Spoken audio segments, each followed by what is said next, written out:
తెలుగువారి number 1 choice Telugu matrimony.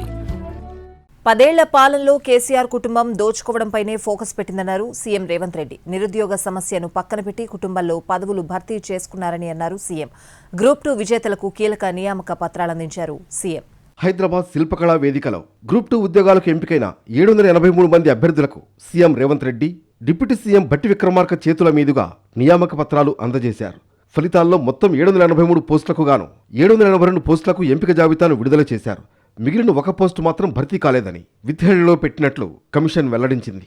మొత్తం 16 శాఖల్లో 18 రకాల పోస్టులకు సంబంధించి టీజీపీఎస్సీ గ్రూప్ 2 తుది ఫలితాలను అధికారిక వెబ్సైట్లో అందుబాటులో ఉంచింది.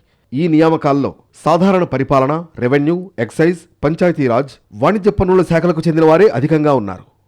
10 ఏళ్ల పాలనలో కేసీఆర్ కుటుంబం దోచుకోవడంపైనే దృష్టి పెట్టిందన్నారు సీఎం రేవంత్ రెడ్డి.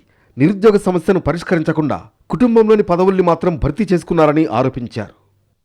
10 సంవత్సరాలు అధికారాన్ని చెలాయించి నిరుద్యోగ సమస్యను పరిష్కరించలేదు. అల్లుడిని అంబానీ చేయాలి, బిడ్డను బిర్లాను చేయాలి అనే కలలు కంటూ 10 సంవత్సరాలు పరిపాలన కొనసాగించారు. బీఆర్ఎస్ ప్రభుత్వం చిత్తశుద్ధితో పనిచేసి ఉంటే కాళేశ్వరం కూలేశ్వరం అయ్యేది కాదన్నారు సీఎం రేవంత్ రెడ్డి. 1,00,000 కోట్లతో నిర్మించిన కాళేశ్వరం కట్టడం, కూలడం 3 ఏళ్లలోనే జరిగిపోయిందన్నారు.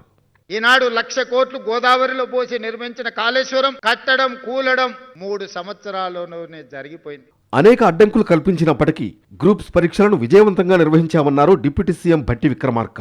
పబ్లిక్ సర్వీస్ కమిషన్ను సంస్కరించామన్నారు. బీఆర్ఎస్ అనేక కుట్రలు చేసిందని, అనేక అడ్డంకులు కల్పించిందని ఆరోపించారు. అనేక అడ్డంకులు కల్పించినప్పటికి కూడా పబ్లిక్ సర్వీస్ కమిషన్ ప్రక్షాళన చేసి ఒకటేసారి ఇక్కడే గ్రూప్ 1 పరీక్షల ద్వారా సెలెక్ట్ అయిన వారందరికీ నియామక పత్రాలు అందించాం. ఈరోజు గ్రూప్ 2 నియామక పత్రాలు అందిస్తా ఉన్నాం.